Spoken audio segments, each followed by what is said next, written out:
Olá, seja bem-vindo a mais um episódio do Pra Ser Sincero Podcast. Hoje, Eduardo Miranda. E aí, galera? Vitor Alexandre. Olá, pessoas, como estão? E eu, Danilo Jeremias, vamos falar um pouco sobre a condição das energias. Legal que o nosso apresentador não sabe o tema do nosso programa. Na verdade, Não. vamos falar sobre energia Cara, elétrica, tá me atravessando. Amapá e energia Não, nuclear. então, eu ia comentar que nós íamos discutir sobre o sistema de energia do Brasil. Só que saiu energias e você já me cortou. Então, Não, mas isso não é o tema. Isso os pontos da discussão. subtema, O tema Fudeu, o podcast é meu. Ah, A gente vai falar sobre energia do Brasil. Você deve Vinheta. ter notado, calma, você deve ter notado que o nosso editor não está presente. Ele não foi demitido ainda. Ele só não pôde vir porque ele tá fazendo Campanha. campanha pra político. às 7h30 da manhã. Morgado. Bora rir dele, gente. Tá, mas no lugar dele, então, Vitor, fala os Recadinhos. da semana.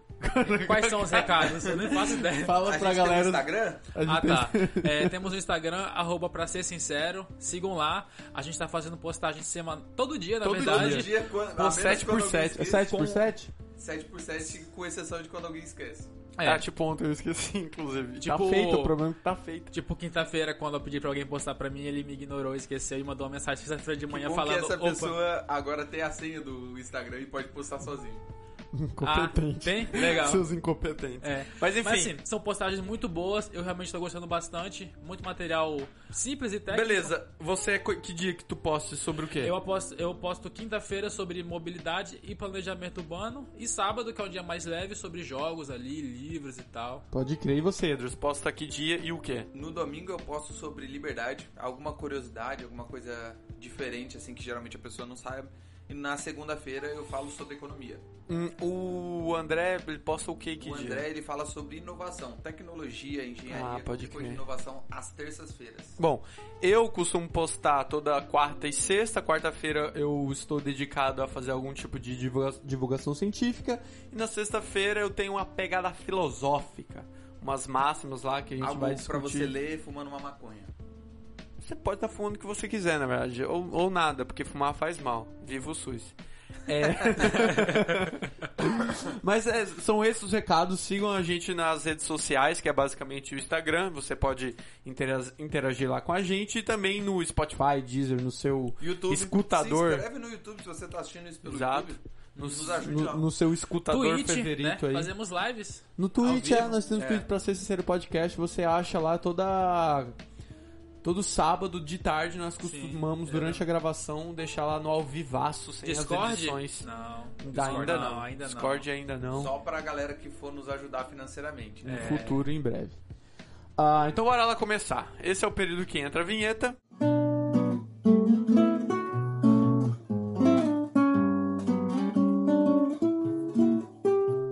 Obrigado pela vinheta. E começamos. Teve, na verdade, faz o que? Umas 2 semanas que o Amapá tá tendo problema com a energia. Pra quem não sabe, Amapá é um estado do norte, cuja sua capital é o Macapá. E lá tava tendo probleminhas de distribuição de energia, que é feita por uma empresa privada, que nós comentaremos isso logo em breve. E o que mais? A gente pode falar de Amapá. Vamos entender mais ou menos como é que funciona. A energia elétrica utilizada no Macapá, ela vem principalmente de uma hidrelétrica que se localiza no Pará. Uma hidrelétrica Cavalo humano. construída no período do regime militar. Basicamente, como é que funciona um sistema de energia elétrica no Brasil? As hidrelétricas, ela produz energia, transfere essa energia para uma subestação, porque essa energia ela vem numa voltagem muito alta, então ela vai para uma subestação onde é transformada numa energia mais comum para as nossas casas e a partir daí é distribuída para a residência das pessoas. Organizacionalmente falando, a hidrelétrica produz energia e manda para o Sistema Nacional de ONS. Eu não sei o nome. É ONS, Operador Nacional de Sistema, alguma coisa assim. Operador Nacional Não de sabe Sistema. não, Vitor? Eu acho que é isso, Não Operador sei, Nacional não de sei, Sistema, faço ONS. Não, cara, o legal é que a gente tem o Google nossa, a gente não não precisa. precisa do Google. Porque você tá sem computador. Isso. E ele não sabe, então não precisa porque não quer pesquisar. Exatamente. Operador Nacional do Sistema Elétrico, Como ONS. eu disse, Operador Nacional do Sistema. Ele que meio que faz essa gerência entre onde receber e para onde mandar. Justo. Então Ele sabe as demandas, onde está mais ou precisando de mais menos. energia. Isso, ou e o menos. operador nacional, ele também é de formação privada, porém ele é sem fins lucrativos. A ideia dele é não ter lucro, é só transmitir. Aí a gente já fez, se não me engano, um episódio sobre distribuição. Tem vários problemas nesses sistemas. Aqui a gente mora em Rondônia, tem um problema claro em que nossa energia elétrica não é ligada no sistema nacional, por isso a gente paga mais energia, mas isso não veio ao caso. A questão é, que tá todo mundo falando, teve um problema porque a empresa é privada e tal. Vamos discorrer um pouquinho sobre isso. O que aconteceu? Teve um incêndio numa subestação de energia, onde um transformador, eles pesam aproximadamente 100 toneladas, pegou fogo.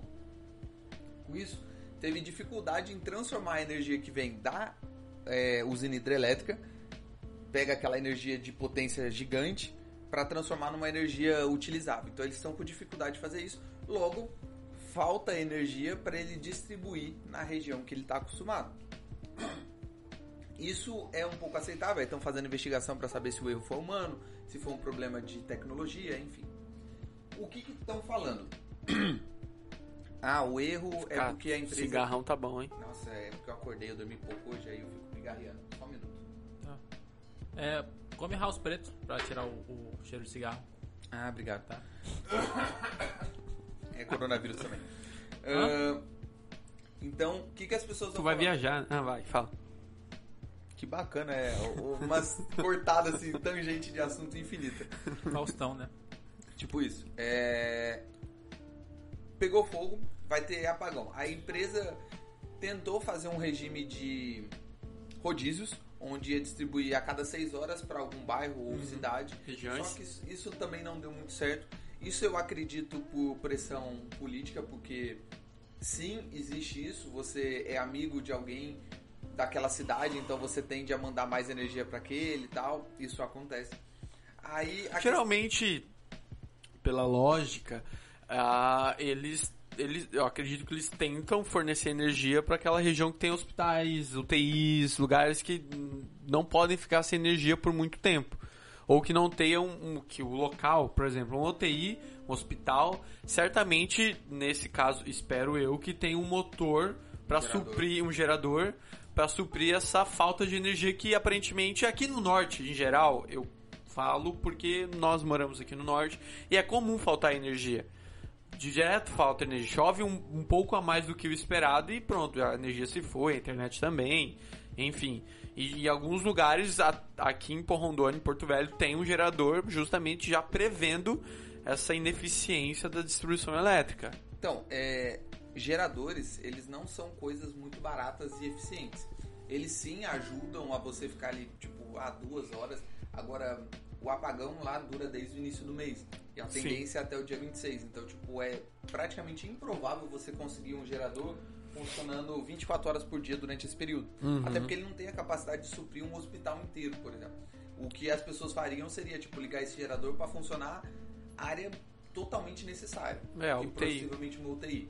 Agora, o que você falou de mandar para áreas onde tem hospitais é difícil. Porque a energia elétrica você não consegue mandar, para uma casa específica. Você manda para o sistema, que são os fios, os postes que estão na rua, e toda aquela região vai receber aquela energia. Seria como um fluxo de água. Quem abrir a torneira, vai sair água. Vai sair água. Então... Quem ligar a luz vai acender. Quem ligar a luz vai acender. Então, ele não consegue, vou mandar só para essa área aqui que tem o hospital. Ele vai mandar, para uma região inteira. Sim. Só que eu imagino que todas as regiões, essa hidrelétrica, essa energia, atende, se não me engano, 16 municípios. Então, pode-se esperar que em 16 municípios, pelo menos metade deles tenham hospitais. Então, como é que você vai fazer essa gerência de só vou jogar para esse daqui? É bem complicado isso. No sentido de organização, talvez, vou mandar para aquela região que tem um hospital maior e vou transferir os leitos dos hospitais da região para lá. Sim, isso seria o que uma gestão de crises esperaria, né? Você tratar, só que tem um... Você é formado em logística. Sou formado em logística. É mais ou menos isso, a lógica de você pensar como é que eu vou resolver o problema. O problema disso é você não tem conexão em assuntos. Pode crer. Burocraticamente é muito complexo você trazer informações do sistema de saúde para informações do sistema elétrico. Eu Fazer sei esses que, dois eu sei que já é um funcionarem. problema dentro do ramo da saúde você comunicar municipal com estadual. Sim, Tipo, já é um problema, não tem essa comunicação efetiva. os elos são muito fracos. É. E a gente chama Aí de você elo, coloca as- toda a rixa política no meio, cara, interesses pessoais. Esse é o maior problema, na verdade, de todo o sistema burocrático estatal. geral. Não, na verdade, não é nem estatal. Uma empresa que Mas se estatal torna... é pior. Ela é pior porque ela tende a fazer isso. Mas é possível acontecer um sistema burocrático numa empresa privada. Quando ela se torna muito grande, esses elos começam a falhar também. Ela começa a se tornar bem ineficiente. É por isso que você vê empresas gigantes, níveis mundiais, elas estabelecem subsedes, sabe? Tipo, tem a sede no Brasil, tem a sede no estado de São Paulo, tipo, vai aumentando porque ele não consegue conversar com a sede principal lá nos Estados Unidos. Então, Aí a sede principal só dá umas regras, né? só não- estabelecer, ó, você não pode só matar, tipo não isso. mate isso. É. O restante tá liberado. Você que cria suas regras baseado na gestão Vida aí. que segue. Isso, então, tem esse problema de você criar essa conversação de sistemas. E principalmente, a questão é, como é que aconteceu isso? Como é que um estado inteiro ficou sem energia elétrica por causa de um incêndio no transformador? Beleza, não é algo corriqueiro de acontecer, mas convenhamos que é algo possível. Sim. Incêndios acontecem, ainda mais se tratando de energia elétrica. Aí as pessoas falam, tá vendo? Isso aí é a causa de uma privatização. A notícia que eu escutei é que esse transformador não recebia manutenção, tipo, há quase uma década, assim. Sim, é possível. E isso favoreceu a explosão do rolê todo. Eu trabalho com manutenção de aeronaves. A gente sempre fala que para um acidente ou incidente ocorrer, ele nunca aconteceu naquele dia. Ele geralmente acontece, às vezes... Com o durante mecânico, anos. né? Com o seu serviço péssimo, muito brincando. Não é nem isso. Tipo, existem diversos... Como todo sistema de segurança, existem diversos... vamos Pontos dizer, de backups segurança. Aham. em que é como aquela linha de dominó que tá caindo, sabe? Sempre tem alguém ali, em tese, para tirar o dominó e parar a queda. Só vai cair para trás. Uhum. O problema é que, em alguns momentos, ocorrem que todos os backups param de funcionar. Aí é sacanagem. E isso acontece ao longo de anos, leva muito tempo. O que você falou, 10 anos sem manutenção. Com certeza foi um dos fatores. Agora, tem outros. Falta de treinamento. Incêndio quase nunca pega, então a gente não precisa... Aqui dar chove pra caralho. a gente não precisa dar tanta atenção para esse treinamento. Talvez época de pandemia, talvez você tinha que fazer treinamento de contra-incêndio. Pô, tá complicado, não vamos fazer, sabe? Tipo, vai juntando um monte de coisa, os astros se alinham e dá aquele incidente. Mas você tá ligado que... Legal suas justificativas aí. Não, isso não é uma justificativa, Não, é só ok. uma explicação. Ok, suas explicações, mas pro resto do mundo é porque a empresa privada tá atrás do lucro e fazer manutenção e gastar com treinamento reduziria o lucro. Logo, não vamos fazer. Não vamos fazer. Agora gasta mais um monte de milhões, paga multa, Paga multa. Então, isso só aí de tem- sacanagem. Isso daí tem um grande problema. A empresa, eu não lembro o nome, eu li por cima ali, eu não sei exatamente o nome da empresa privada que faz esse serviço. É alguma coisa Flux, se não me engano. Ela já tem sérios problemas financeiros. Ela estava para fazer o consórcio de um outro estado. Ela perdeu esse consórcio por não conseguir terminar as obras. Então ela perdeu esse consórcio. Ela estava numa outra construção no estado de São Paulo também. Nossa, Perdeu isso porque não tinha condição de... já tava mal. Ela já estava mal Aí financeiramente. tava ruim, aí parece que piorou. As finanças delas estavam totalmente quebradas, só que daí vem um problema. Que é o que a gente sempre fala aqui quando a gente vai tratar de privatização. As pessoas acham que se privatizar vai melhorar o serviço público. Não. Não. Por quê? Quando você privatiza com um sistema monopolístico, que é o caso de concessão de energia elétrica, você está simplesmente passando um problema para a mão privada. Existe uma tendência que a mão privada seja menos pior, um pouquinho menos pior, mas no sistema monopolístico ela tende a ser ruim. Por quê? Quem que faz essa fiscalização dos agentes no sistema elétrico? A ANEEL, Agência Nacional de Energia Elétrica. Sim. Então, a ANEEL ela é responsável por verificar se a empresa tem finanças condizentes com os projetos que ela está tentando. A ANEEL tem que fiscalizar o treinamento dos funcionários, tem que fiscalizar as instalações, enfim, tem que fiscalizar tudo isso. Agora, a pergunta é, como que uma empresa que já não tinha saúde financeira desde 2008, perdeu obras em outros estados, por não ter saúde financeira, continuou com a concessão que foi dada em 2018 para ela? Não é de algum político, não? Aí eu não consegui essa informação. Mas seria possível. Não seria também surpresa. Não seria surpresa. Então, Ou talvez foi falta de concorrência, né? exatamente. Isso é um grande problema, porque a empresa privada chegou lá, só que ela ganhou algo por 30 anos. Significa que durante 30 anos ela pode fazer mais ou menos o que ela quiser ali, que ela não perde aquilo lá. Como é que você espera que esse sistema seja melhor, seja eficiente, sendo que não há a intenção de fato do cara lucrar atendendo pessoas? Porque a lógica que a gente, do capitalismo, a gente acredita que o empresário, sim, ele vai querer lucrar, só que a única forma dele lucrar é atender e agradar pessoas. Se ele não faz isso, ele não lucra, logo ele perde. Agora, se você está num sistema monopolístico protegido por uma agência de regulação, Aí dane-se o consumidor. você só tem que agradar o burocrata que vai te contratar. E é o que acontece, problemas desse tipo. Então, eu acho que esse problema não é por causa do sistema... não é por causa da empresa ser uma empresa privada, mas sim por um sistema monopolístico. Eu acho que- Pois é, aí tem esse rolê, tipo, a ANEEL seria a agência reguladora que ela faz a fiscalização.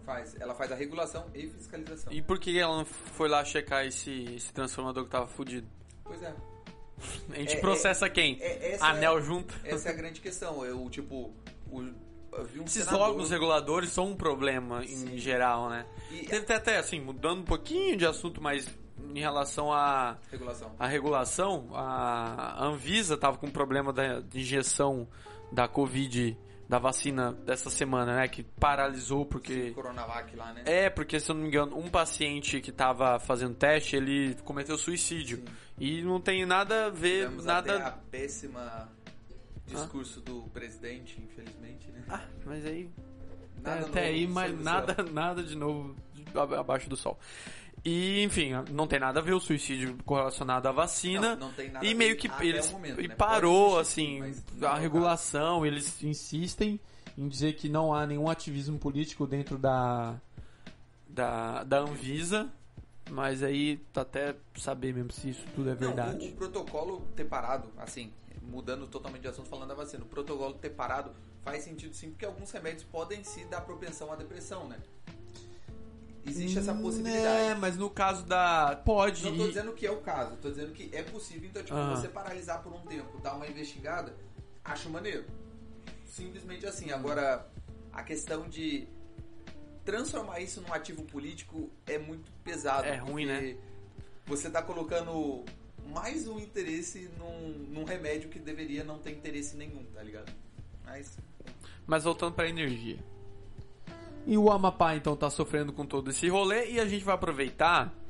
A gente tava até comentando, a gente pode até finalizar esse assunto sobre a iniciativa privada, as empresas privadas. Porque nós defendemos as empresas privadas para fazer todo e qualquer tipo de serviço.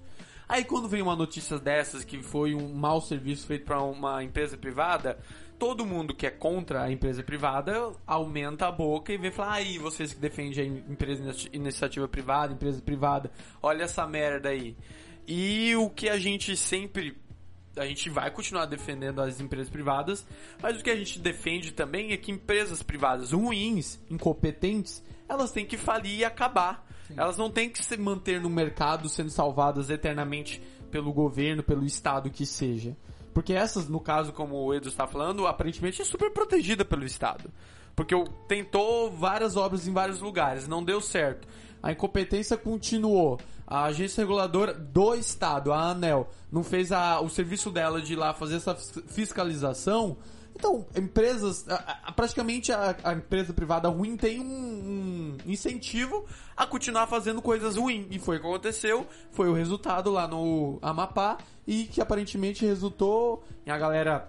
Assim, falta de energia é ruim. E a galera vai perder a eleição, se eu não me engano, também, né? Foi adiada. Não vai ter eleição.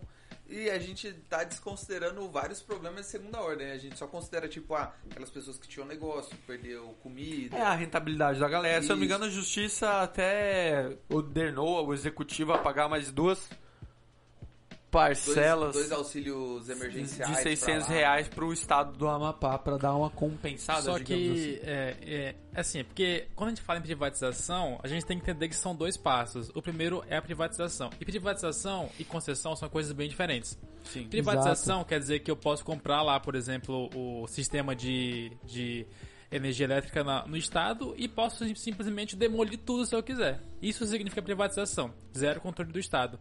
Quando é concessão, você tem umas regras que você deve seguir e certeza que a ANEEL colocou lá, regra de manutenção dessa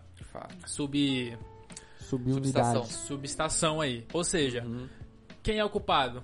Provavelmente a empresa que falhou em ver o contrato e cumprir o contrato, ou a ANEEL que, ao ver não cumprimento do contrato, que errar, foi lá e errou. nada. E assim, e o segundo passo pós-privatização é a abertura de mercado. Não tem como o Deus falou, você passar um monopólio estatal para um monopólio privado e achar que vai funcionar. Monopólios. A gente tem um episódio de monopólios. Se não me engano, eu não é o sei episódio qual 23. Pois é, mas a gente tem. Na verdade, eu não sei, eu só chutei um. Privatização não funciona. É como querer privatizar o Correios para uma empresa. Só pra Amazon. Assim. Tipo, apesar que eu acho que a Amazon daria conta real. Mas assim, monopólios. Assim, sejamos um pouco mais sinceros. A distribuição de alguns serviços é monopólio do Correios.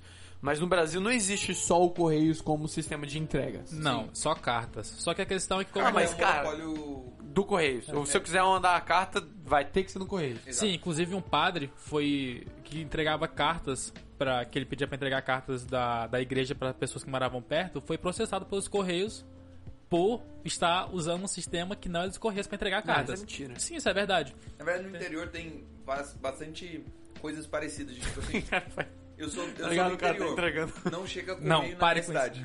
Eu sou do interior, não chega correio na minha cidade. Então, eu sou um empreendedor, o que eu penso? Bom, na cidade ao lado, que é, sei lá, 100 km daqui, chega correio. Eu falo pra todo mundo da cidade, colocar no endereço de lá, eu vou lá, pego todas as cartas e distribuo na cidade. Isso é muito comum no interior, onde não recebe. Só que isso é proibido pelo correio. Ou seja, eles não entregam em determinadas cidades.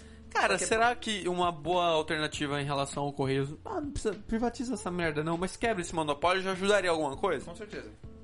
Porque eles têm muita vantagem financeira, né? Então eles podem cobrar um frete mais barato, sim, mas é porque se der problema, o Estado lá cobre lá os Toda milhões. Toda vez que eu vou lá no Correios, cara, eu penso que aquele serviço devia ser de graça. Mas... E assim, é engraçado, né? Todo mundo que defende Correios acha que toda a cidade no Brasil é a entrada da cidade e um bloco do Correios lá gigante. Como se, tipo... Não, se privatizar, todas as cidades vão ter problema, porque nem todas as cidades vão ter o serviço privado. Mas o próprio Correios pode escolher qual cidade ele vai atender, e não atende todas, como você falou. Então, tipo, defender é fácil, né? Agora quando você vê os dados reais, aí... Opa, não vi isso aqui. Não é forte, né? Então... eu queria falar um exemplo do Canadá, de energia elétrica, que lá não é um serviço... Desculpa te cortar. Tudo bem. Episódio 28. Quase, hein? Mito do monopólio. Típico de um economista, né? Chutar as coisas. Fazer propensão, né, de uma coisa. Prever mas margem de erro de 25, tá de boa. Com meus dados, a gente ia ficar rico em 120 anos, mais ou menos. Mais ou menos. O último episódio sobre SUS não saiu aqui no Spotify. Isso é um problema pro nosso editor. André? Luiz. André foi então, incompetente. Eu tô falando que no Canadá, lá o serviço de energia, mesmo tendo muita hidrelétrica lá, acho que é o país com mais hidrelétrica no mundo. Sério? Mais que o Brasil? Segundo lugar é o Brasil, porque lá o norte do Canadá tem muito rio, então eles usam bastante. Lá não tem esse negócio de concessão, lá é bastante privatizado. Inclusive as empresas disputam para conseguir um cliente na mesma cidade. Então tem empresa lá que eles... Eu vi um exemplo, né? Que eles dão energia pra pessoa e dão de presente um Xbox. Stonks. Aqui no Brasil não tem Xbox. Então... Você paga R$2.000 de energia. Segundo o Felipe Neto, R$7.000. R$7.000, porque ele sofre muito. Terrível. Eles já acham um absurdo. É um absurdo. Mas esse negócio é um parênteses, muito parênteses, tá ligado? Não tem nada a ver com o assunto em si. Mas... Obrigado. Tem um pouco só. Eu li um livro uma vez sobre concessões de... hidrelétricas. Cara, é bizarro como é que o sistema brasileiro funciona com uma construção de hidrelétrica. Obviamente, é um trabalho de engenharia gigante, muito investimento, que o cara pensa em pelo menos receber esse dinheiro em 100 anos. É uma coisa assim, muito fora do comum, da realidade. Ele não tá pensando em ganhar dinheiro, é os filhos dele, a empresa dele, enfim. Um neto. Ou netos. Em média, uma hidrelétrica no Brasil fica 20 anos parada, depois de pronta, em média, elas ficam 20 anos paradas, só esperando liberação do sistema ambiental. Por aí. Eu ia comentar justamente isso, que tem uma regulação ambiental do tamanho de uma vaca com a seta cheia de leite. E tipo, eu não tô falando grande. enquanto tá construindo, eu tô falando dela pronta. Ela 20 anos parada pronta. Uma hidrelétrica, pelo menos ali uns 5 anos deve levar pra construir. Uma construção rápida. Uma sem superfaturação. Isso, uma construção rápida ali 5 anos. Faturação não existe? Não. Desculpa aí pelo erro. 5 anos pra construir e mais 20 anos ela pronta parada. Imagina quanto prejuízo. E a manutenção, né? Todo mundo tem que fazer, você tem que ficar fazendo. Aí você para e pensa assim, velho, tem alguma coisa muito errada nesse sistema, tá ligado? Eu queria falar só um pouquinho também desse tema rapidinho. Vai lá. Muitas hidrelétricas não constroem eclusas, que são aqueles elevadores pra embarcação passar. Ou seja, a embarcação tá indo, e agora? Pra onde eu vou? Porque esquecem. Esquecem? Sim, inclusive no Rio Madeira, se for seguir o Rio Madeira, seguindo aqui pra Manaus e tal, longe de Porto Velho, tem a usina Santo Antônio e tem várias. Não tem eclusas, por isso que não usam pra escoar toda a produção, por exemplo, de Mato Grosso. Eles dão uma volta. Que poderiam usar, por exemplo, a produção de Mato Grosso, poderia ir ali do sul de Rondônia e seguir por barco até Manaus. E aí eles usam o quê? As rodovias, né? Cheia de barra, cheia de soja. Poderiam usar, mas não usam por quê? Porque não tem eclusa nos rios. Entendi, que merda. Aí tem que usar BR, tem que ter aquele monte de caminhão na rua, tem que parar o trânsito, ficar um lixo. Um frete caro. Sujar toda a BR com aquela soja que vai influenciando. Cai algumas toneladas, né? Durante... De desperdício, né? De desperdício. Cara, teve uma vez... já que a gente mudou de assunto. Brincadeira. Mas só fazendo um parênteses, dentro do parênteses que vocês estão fazendo os parênteses... Uma vez eu... Chaves, colchetes parênteses. Uma equação, né? Virou uma expressão já. Tava estudando sobre esses recursos do desperdício e o maior gargalo do Brasil no negócio de sustentabilidade é o desperdício, em todas as etapas, assim, desde os grãos, de produção, do que é jogado fora porque o produto ali não tá mais interessante. Eu vi isso, um exemplo dos tomatinhos. Tomate que tem alguma patologia, eles são jogados fora e na verdade você pode utilizar para fazer um molho, né? Alguma coisa específica, mas a rolê do desperdício é incrível, assim, é bem da hora. Para você fazer um tratamento logístico de coisas de erro, você precisa ter um controle de produção realmente muito grande. Muito bom, A maior parte do país a gente não tem controle de produção. A gente produz muito, é tipo assim, se eu produzir 10, eu vou conseguir 7. Então beleza. Dane-se os 3, tá ligado? Você passa sempre a pensar que aqueles 3 não existem. Só que, tem vários exemplos de empresas. Um exemplo, na época que eu estudava logística, tinha um exemplo clássico de controle de produção que era a Netshoes. Eles tinham um trabalho de logística genial de que, tipo, se você reclamasse no site de algo que você comprou, antes mesmo de você conseguir colocar no correio pra devolver aquela já tava mandando outro rolê. Já tava chegando outro na tua casa, tá ligado? Cara, isso parece algo trivial e simples. Isso é um trabalho de logística reversa insano. É muito pesado. Porque tem que ter realmente um cara na frente do computador só vendo isso pra direcionar. Ele tem que controlar muito bem a questão de lote, porque muitas vezes você, antes de reclamar, ele já sabia que seu produto ia ter problema. Porque a partir do ele viu um lote de caneca X. Aí ele 3 sabe. pessoas pediram e teve o mesmo problema. Aquele lote eu acho que teve problema. Vou fazer o seguinte, vou mandar um novo pra todo mundo. E aí, às vezes, antes de chegar, já chegou a reclamação já chegou um outro. Então, tipo, Isso aí é aquela filosofia 20-80, acho que é isso? Do Pareto, diagrama de Pareto. Porque assim, você precisa de 20% de esforço pra ter 80% de resultado. Aí você precisa de 80% de esforço pra ter 100% de resultado. Então, a gente foca muito nos 20. Esse detalhezinho não vai mudar nada. O que vai mudar? Só que é ele que... isso aí, pra quem não sabe, diagrama de Pareto é uma regra que funciona em quase tudo que tem envolvimento humano, que, tipo, em média, 80%... Tipo assim, 80%... Por que você não faz um vídeo? Dá pra fazer depois. Obrigado. 80% da sua rentabilidade vem de 20%. Isso pode ser um post, inclusive. Pode. É uma coisa bem útil, na verdade, o diagrama de Pareto. Caraca, então por que você não faz um post sobre isso? Boa ideia, eu vou fazer. De nada. Voltando ao nosso assunto. Por nada. O correto é por nada. Você não agradece alguém de alguma coisa, é se impor alguma coisa. Spoiler do dia, hein? Olha só, dá pra ele fazer a postagem de português. Você não quer entrar nessa parte de gramática? Tá precisando. Inclusive, cara, eu preciso muito. E é uma coisa que eu confesso, eu não sou bom em gramática. Eu reconheço. Eu reconheço a minha falha gramatical. Só a gramática? Semana toma no seu cu. Vai, foco na... Vamos finalizar o rolê. Então, vocês entenderam que empresa privada ineficiente tem que acabar mesmo, né? Porque a gente defende a iniciativa privada, porque a gente vai ficar passando pano e passando mão na cabeça porque a empresa é privada e ela tem que se manter, mesmo que ela seja ineficiente. Não. Empresa, uma vez, eu escutei do Edwards, de uma empresa de chocolate. De empresa de chocolate aqui de Rondônia. Eu falei, cara, tem uma empresa de chocolate, só que ela é boa, não. Eu falei, eu tô comprando pra ajudar o comércio local. Eu falei, não. Ele falou, não, empresa privada não tem que acabar. E foda-se, acabou. Eu, caraca, tem mesmo, né? E desde lá, então, eu tô tendo essa convicção que empresa ineficiente tem que se fuder, mais que se fuder mesmo. Mas qual o nível? E acabou. Por exemplo, a Apple, ela pra... Cara, vocês viram o iPhone 12? 14 mil reais. Caralho. A Apple, pelo meio sustentável, ela cortou o PVC de todos os seus fios para carregar iPhone. Essa era a intenção. Consequência, como o fio é mais frágil, comparam muito mais fios, o que gera muito mais desperdício de fios. Mas aí a boa notícia... Aí é ineficiência ou não? Aí tem que acabar a empresa? Ou é tudo? Não, mas aí quem vai julgar a ineficiência... É o mercado. É o mercado, não é eu, não. Tá, então, até porque esse problema da Apple, ele seria resolvido no longo prazo. É que as pessoas têm um sério problema de falar assim, não, foi ineficiente agora, logo falhou. Pode ser. Cara, mas existe um processo de descoberta, sabe? Em todo tipo de mercado. Às vezes você construiu uma caneca, ela ficou uma bosta.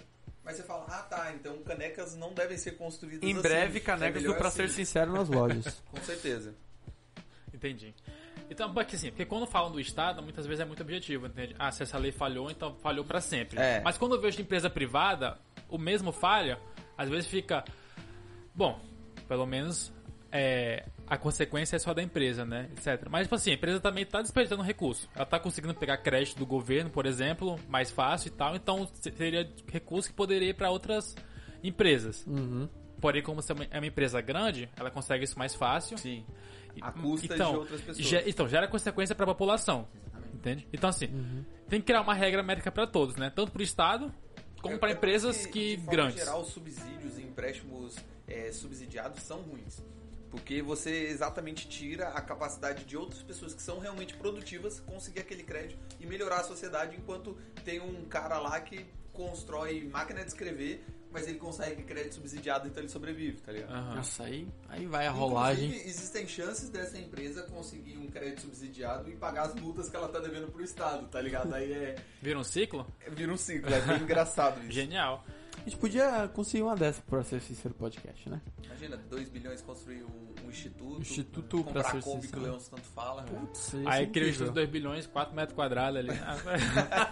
É que o metro quadrado é caro em Porto Velho, né? 500 milhões de reais. Bom, muito bem. Pois falamos da Amapá, então agora eu, como um ser sábio, extremamente inteligente, sei a solução para a Amapá. Claro. Eu sei como resolver tudo. Isso se chama energia nuclear. Você quer matar a população? Você quer queimar todo o mato do norte? Também, mas mas a motivação principal é fornecer energia. Imagina uma usina nuclear caindo numa cidade. Terrível. Você vai explicar o que é energia nuclear? Então vai, dá-lhe. O que é energia nuclear por Vitor Alexandre? A questão técnica, pra quem quer saber a questão técnica de como funciona uma energia, uma usina nuclear... eu quero saber disso. Eu recomendo a série Chernobyl da HBO. Só 5 episódios e é uma obra... Eu posso aconselhar uma melhor. Tem um documentário de mais ou menos uns 30 minutos no Ciência Todo Dia. Exatamente o que eu ia falar. Ele fala do sistema de Chernobyl, Exato. só que ele fala da parte física do sistema de Chernobyl, que é sensacional. Basicamente, a energia nuclear é feita através de... que nem uma termoelétrica. Sim. É fusão nuclear. Você pega 2 núcleos e tenta fundir ele. Aí ele se quebra Aquilo libera uma energia gigante. É fissão nuclear, não? Fissão nuclear é um outro processo que tem mais energia, só que é bem mais difícil de fazer. Não, vamos fazer esse. Tá, mas por enquanto é fusão que funciona. Ok. O pessoal faz fusão, essa energia liberada esquenta uma quantidade de água num tanque, evapora, se transforma em vapor. É o mesmo mecanismo de uma termoelétrica, só que o combustível, no caso, são radioativos em vez de carvão. Bem melhor e é muito mais limpo. Sei lá, o único problema da usina nuclear seria o que eles chamam de lixo radioativo, mas isso tem solução também, não? Tem, mas assim, não é mete uma caixa de chumbo e enfia na terra. Uma coisinha perfeita, sabe? E assim, a solução... Eu vou explicar... Cara, mas eu acho que é melhor do que queimar toneladas de óleo diesel e carvão. Exatamente, entende? Então eu vou... Uma forma mais sustentável. Cadê a galera, puta que pariu, a galera da sustentabilidade, do verde, do Protege a Amazônia, nós tudo da Amazônia. Por que essa galera não coloca na cabeça, tipo, energia nuclear? É tabu, pô. Energia nuclear, principalmente no Brasil, é tabu. Há uns anos atrás, quando o Brasil estava entrando num processo de construção de um submarino a propulsão nuclear, que tipo, economiza energia, é melhor militarmente falando, tipo assim, a galera, não, isso é perigoso, não sei o que. Sabe, cara, a academia brasileira é meio travada. O nome nuclear... Já gera uma correlação com bomba nuclear. Hiroshima, né? Com Nagasaki e aí todo mundo acha que é assim. Mas não é assim. Nuclear é núcleo, né? Basicamente. Tá ligado o átomo? Tá ligado elétrons? Então, tá ligado? O átomo ele tem um negócio no meio, né? Tem as bordas prótons, né? Aí tem as bordas elétrons. Então. Não sei, o físico tá aqui, né? Isso baseado no sistema de Bohr, né? Tem outros sistemas. Aí eu gosto de Demócrito. Sério? Que é uma bola de bilhar dura, indivisível. Você aí? Também tem aqueles lá. É que tem. Eu gosto e qual é o do tio que fala que é um pudim de passas? Caramba, eu não lembro. Cara, o professor de física. Heisenberg? Cara, é que na verdade essa parte tá muito ligada à história química, química. Não, eu aprendi isso na física, desculpa. Eu aprendi isso na química. A parte dos modelos específicos eu aprendi na química. Eu não aprendi isso. Eu aprendi isso na química. Talvez eu tenha aprendido na química e esteja esquecendo também, né? Enfim. Vocês sabiam que... Às vezes porque o mesmo professor de física era o de química, então era fácil. Pode ser. É porque é química e física, né? É que nem história e geografia era a mesma matéria. Tipo isso. Eu tive muito isso, não sabia nem o que era qual. Então, tipo português e literatura. Vai. Pode deixar de cortar o nosso amiguinho. Eu não aguento. Faustão. Ô, louquinho, meu. Assim, ó. Eu vou citar aqui 3 exemplos de problemas que aconteceram com energia nuclear ao longo da história. No caso, é algo bastante... não é muito, vai muito tempo, porque a energia nuclear é uma coisa muito atual. Então, assim, primeiro temos o problema da 3 Mile Island. Provavelmente ninguém conhece isso, mas foi um derretimento parcial do núcleo de um reator nos Estados Unidos, por energia nuclear. Não vou estar muito nesse detalhe. E temos Chernobyl, bem famosa aí, todo mundo conhece, entende?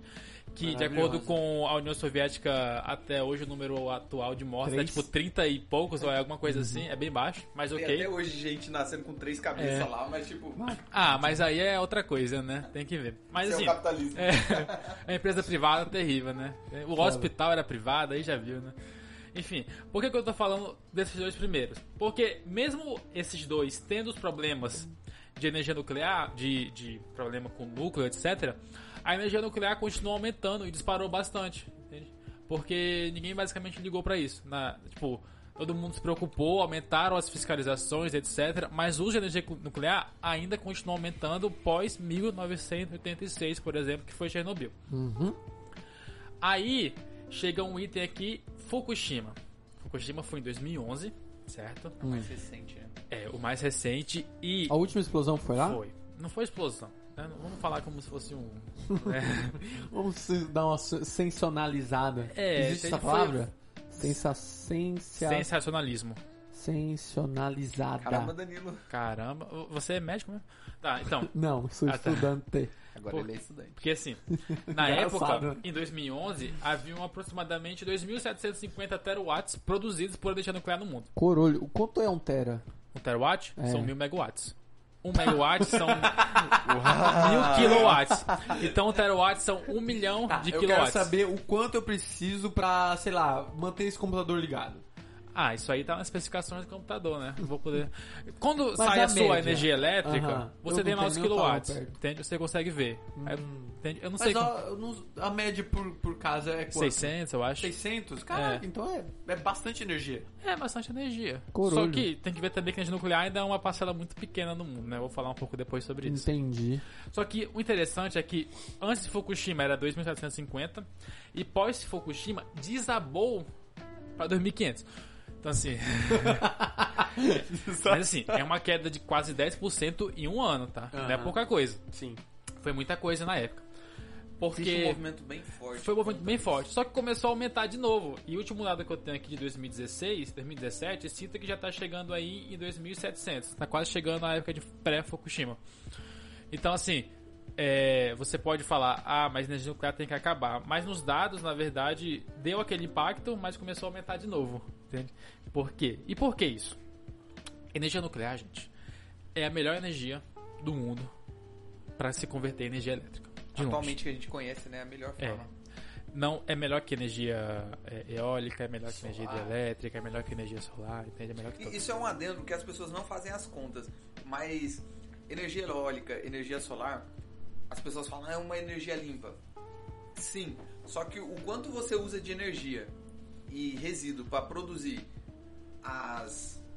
eu esqueci o nome daquele negócio. As placas, o negócio que gira lá na eólica, as turbinas. Para hélices, estocar vento. Você gasta muito mais energia para produzir aquilo do que aquilo vai produzir em toda a sua vida útil. Porque a produção então, simplesmente sem sentido você produzir uma energia assim, produção indireta, né? Você usa isso, mas para isso você tem que usar outra. Recicla esses negócios? Não. Placa solar reciclável? Não. É que nem, por exemplo, carro elétrico. Por exemplo, carro elétrico. Eu acho que tem validade. Tu que sabe? Qual é a validade de uma placa ideia. Não tem placa solar? Não tem mas deve ser eu acho dinheiro de merda. Eu acho que 20 anos. Só? Suspeito. Assim, faz uma economia. Na questão de economia, vale a pena. Pra pagar as placas. Só que, tipo assim, se você faz o balanço geral, se você quer, vamos dizer assim, sustentabilidade. Eu sou aquele cara verde, eu quero sustentabilidade, quero diminuir o consumo de energia, quero ajudar o planeta, coisa e tal. É a mesma coisa você produzir o canudinho de plástico, tá ligado? Aí a galera começa a usar copo de plástico. Pô, legal. Estamos usando mais plástico agora. Aí proíbe o copo, pega a garrafa. Nossa, aí ela tá de boa, pô. Não. Então, confesso que, cara, eu sou formado em biologia e um dos assuntos que menos me interessa é meio ambiente. É o meio ambiente, tá ligado? Cara, me cansa, e eu gosto muito de falar sobre esse tema. O problema, na verdade, não é nem o tema, são as pessoas que mudam isso de forma exagerada. Confesso que me cansa um pouco. Entende? Mas vai, continua. Enfim. Vou falar um pouquinho aqui sobre energia nuclear. Tá falando que ela é a energia mais limpa do mundo, né? E como o Deus falou, questão indireta. Eu vou dar um exemplo, por exemplo, de carros elétricos. Carros elétricos, todo mundo fala, não vou usar mais petróleo, né? Só que o carro elétrico, ele usa energia elétrica que usa a droga do petróleo para fazer energia elétrica. Ou seja, caralho, é a mesma coisa, entende? Então, você quer sustentável, você quer defender o meio ambiente, quer defender que as pessoas tenham energias em casa mais baratas, energia nuclear. Vou dar aqui umas vantagens. Olha só que louco.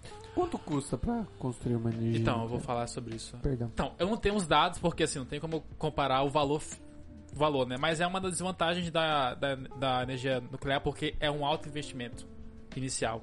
A gente coloca na conta do Estado pra pagar. Não, privatiza. Não, privatizar. Então, assim, o urânio ele é bem abundante. Inclusive, em Porto Velho, eu vi alguns estudos que dizem que tem aqui umas áreas de urânio e de tório, que é um material que substitui o urânio na produção de... desse urânio só. Entende? Então, assim, é bem abundante. Por ser famoso abundante... enriquecimento? Por ser abundante, assim, de ouro.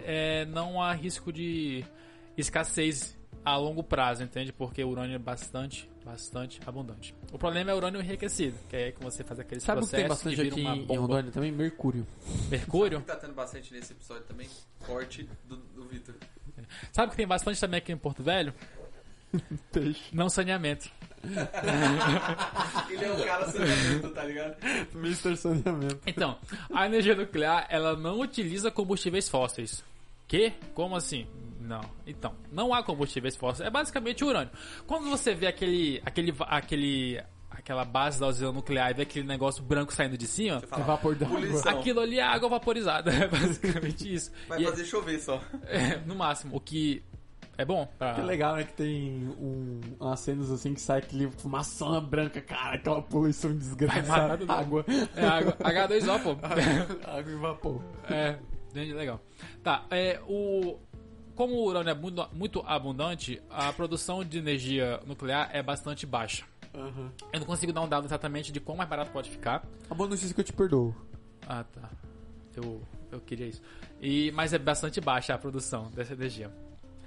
As usinas, por ser um funcionamento bastante interno no núcleo, elas não dependem de questões climáticas, como, por exemplo, a energia eólica ou solar.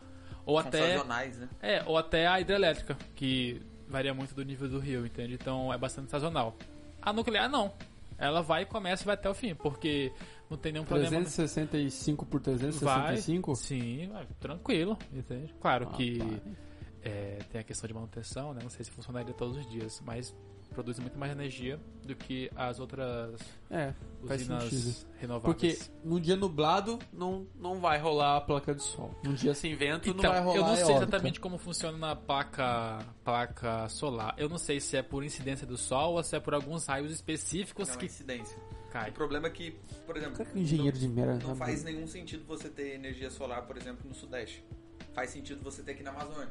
Porque a gente está diretamente bem próximo ali Porque da linha do eu vi uns estudos que a energia solar seria especificamente por alguns raios específicos. E que, por exemplo, seria mais eficiente ter energia solar no sul do que no norte, por exemplo. Sério? Sim, porque não é exatamente o sol ou o calor, e sim alguns raios específicos que passam e que a placa solar absorve, entende? Não necessariamente precisa ser um dia não nublado ou um dia com muito sol, entende? Né? Então eu reduzo a minha insignificância no assunto. Mas assim, isso é um estudo, certo? Não quer dizer exatamente que é certo, só tem a metodologia deles. Então, Certo, assim, tem vários tipos de placa, não?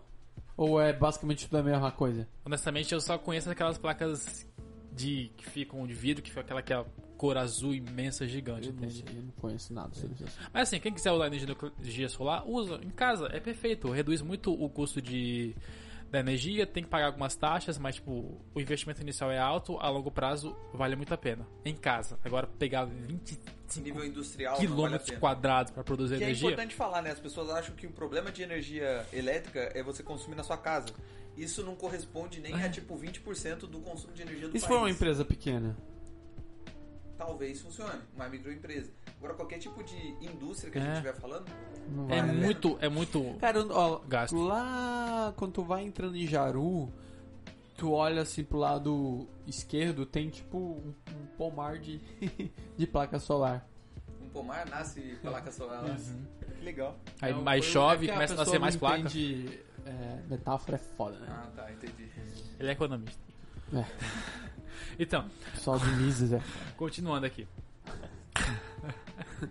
As usinas podem ser instaladas próximos a centros urbanos. Imagina, no meio de São Paulo tem uma usina nuclear gigante ali, entende?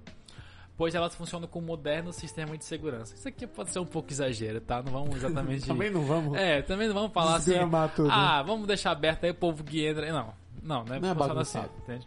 Só que há um sistema de controle de emissão, entende? É tudo... Pós-Chernobyl, mudou muito a manutenção e a verificação de problemas em usinas nucleares. Então, eu acho que a chance hoje em dia, de dar erro em um país como o Brasil, que é bastante plano e em cima de uma placa tectônica, no meio, né, na verdade. Literalmente no meio, eu acho que a chance é bem baixa. É importante falar também que Chernobyl ele tinha um desenho errado. Aquele desenho da usina nuclear de Chernobyl, ela basicamente, o sistema de segurança dela, que é tipo abrir uma comporta de resfriamento para parar o processo, ele travava quando dava problema. Então, tipo, ele tinha sido desenhado para resolver um problema que ele também travava quando o problema acontecia. Os caras não tinham pensado nisso. Então, tipo, o desenho era feito errado. E na série que eu vi, não sei se é exatamente tecnicamente falando correta, tem aquelas hastes de controle para parar o radioatividade, que nas pontas delas era grafite, o que aumentava a radioatividade. Exatamente, essa é a questão. O desenho, o grafite, ele diminui... O grafite não, as placas... Diminui, o grafite aumenta. O grafite aumenta. Então as placas quando começa a dar problema, ele coloca a placa lá dentro para a reação. É tipo como, vamos desligar aqui a usina. Sistema de arrefecimento. Mais ou menos, é que ele para a reação mesmo. Tipo, é como se anulasse ali a reação. Só que tinha na ponta dele grafite. É como se você estivesse jogando um videogame e você apertasse pause? Não.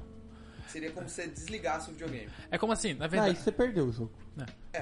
É como assim, a energia nuclear ela tem que ser equilibrada. O que eles fazem lá é manter o equilíbrio sempre, entende? Chernobyl foi então assim, a engenharia é muito estranha. Na ponta do negócio que para a radioatividade, o negócio aumenta a radioatividade. Então quando ele trava, às vezes travava, porque disparou, e aí... Aí em vez de o sistema de segurança funcionar protegendo, ele aumentava. Foi esse o problema de Chernobyl. Ela foi um desenho de planta errada. Claro que foi também um somatório de vários erros, né? Como o Edson falou, né? O soma de pouco gera muito, né? É que nem a queda do avião. Não caiu só um fator, são vários. Entende? Perfeito. Tá.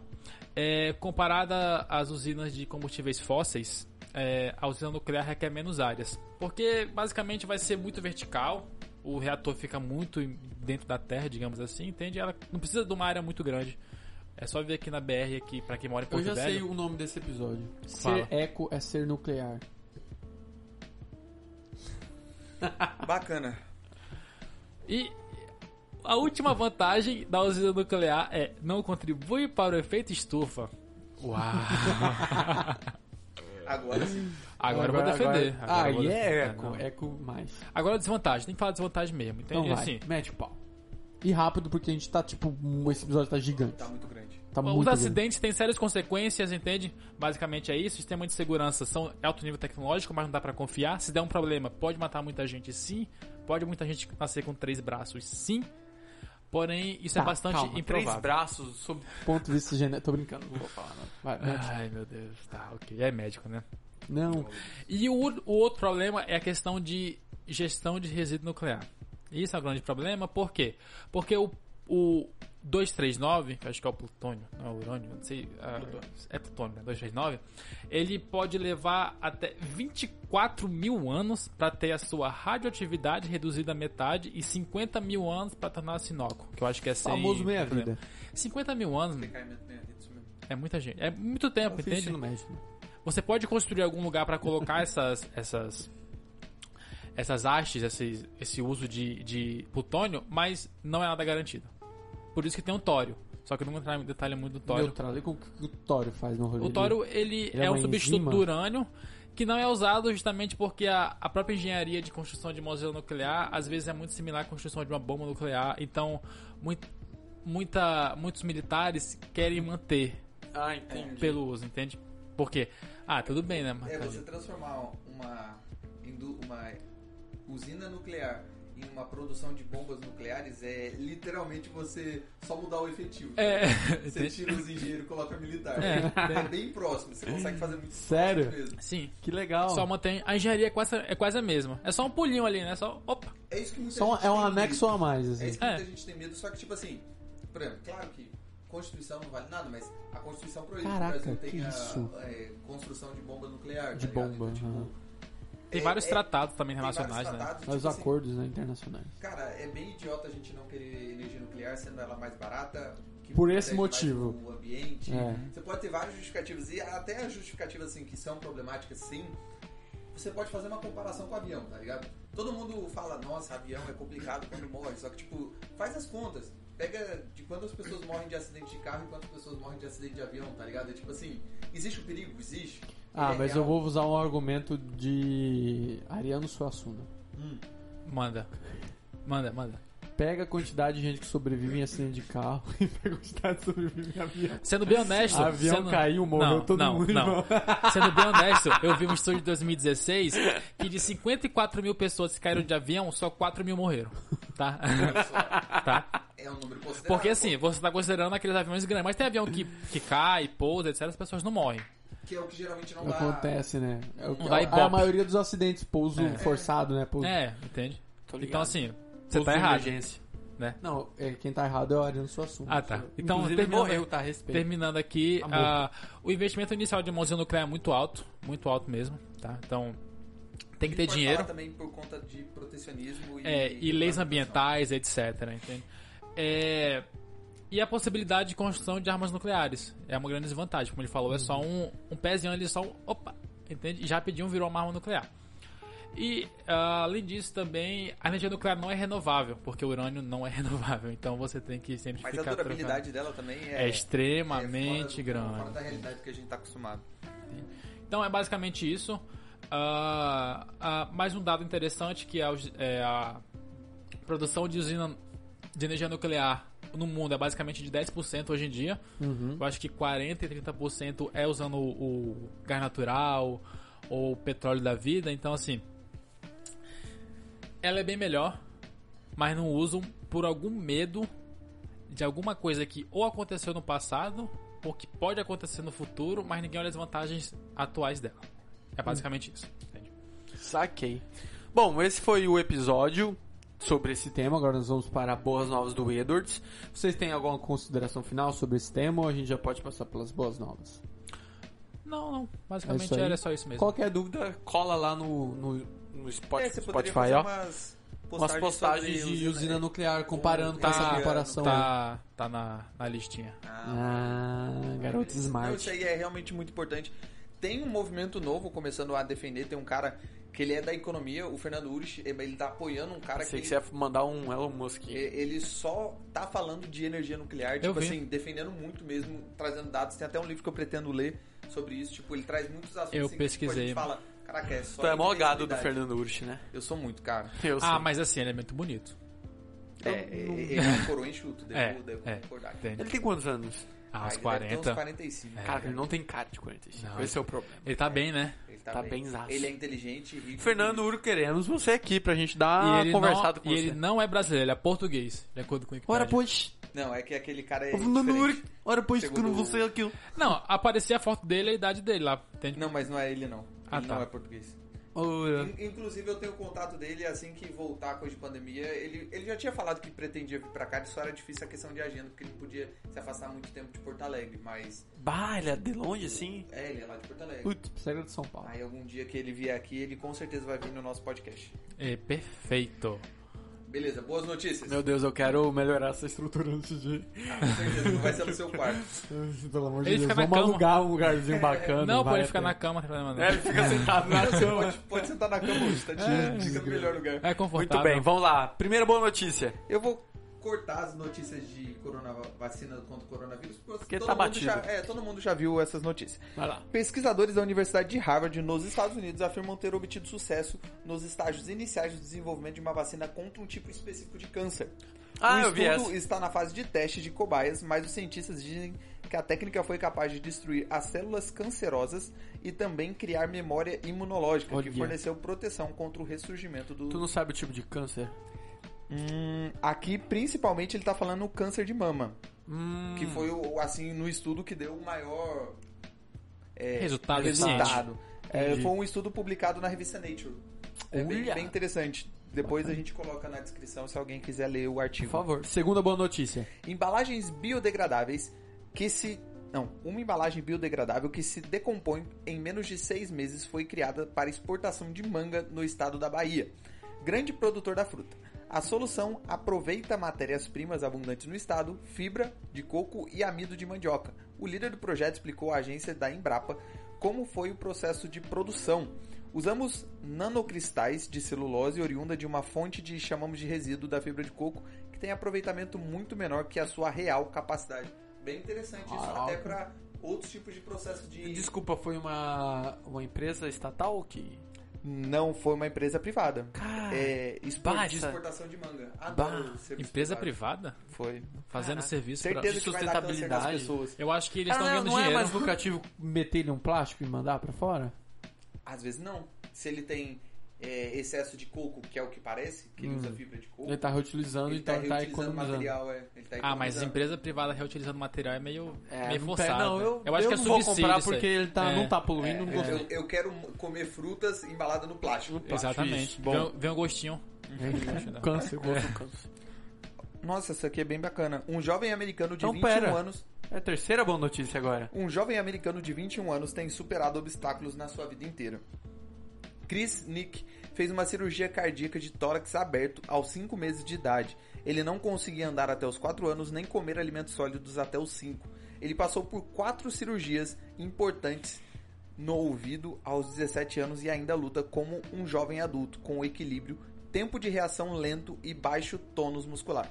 Mas quando as pessoas dizem que ele não pode fazer algo, ele simplesmente diz: observe-me e vou provar que você está errado. Corulho. No ano passado ele começou a treinar triatlo da Special Olympics e adquiriu habilidade e resistência suficiente para nadar 1000 metros em um lago em águas abertas. Chris queria ser campeão mundial. Depois de saber que ninguém com síndrome de Down jamais havia completado um Ironman, Nick disse a Chris que essa era a sua oportunidade. Em maio, após meses e meses de treinamento, Chris se tornou a primeira pessoa com síndrome de Down a terminar um meio Ironman. Uma aspas aqui, meu irmão tá treinando pro Ironman e ele tipo assim... Você não? Não, eu não. Eu vou correr com ele meia maratona agora nas férias, quando for lá. Ele tá treinando e, tipo assim, cara, tá um processo de treinamento bem pesado e, tipo, ele não tem todas as dificuldades que esse garoto tem, tá ligado?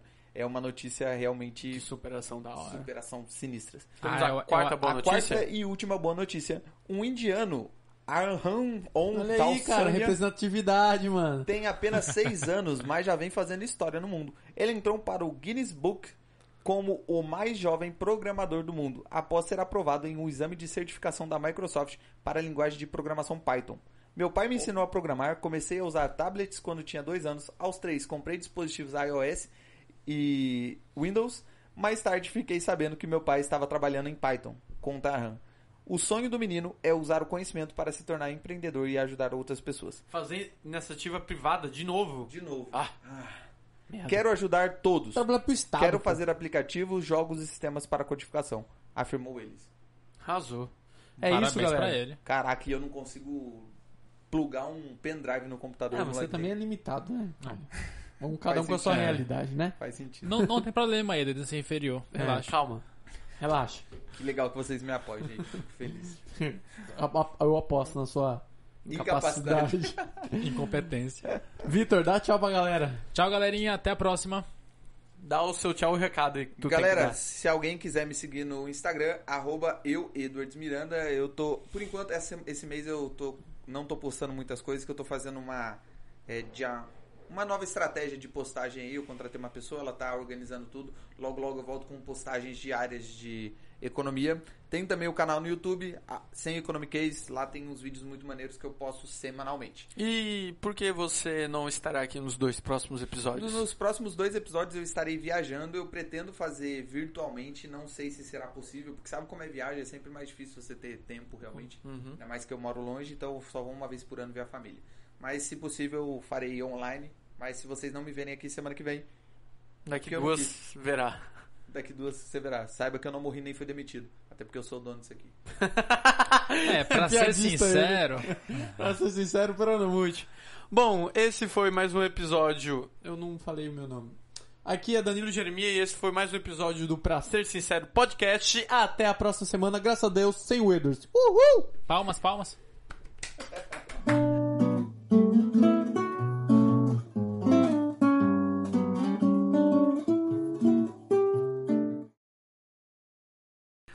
Dá o Ctrl S aí, tio. Não precisa nem pausar pra dar Ctrl S, né? Eu não sei. É bom você dar... Aperta o botão vermelho aí. Mano, vermelho? É, o vermelho. Vermelho é apagar tudo, tá ligado? Cara, você lembra? Cara, você lembra? Cara, você lembra? Cara, você lembra? Cara, você lembra? Cara, você lembra? Cara, você lembra? Cara, você lembra? Cara, você lembra? Cara, você lembra? Cara, você lembra? Cara, você lembra? Cara,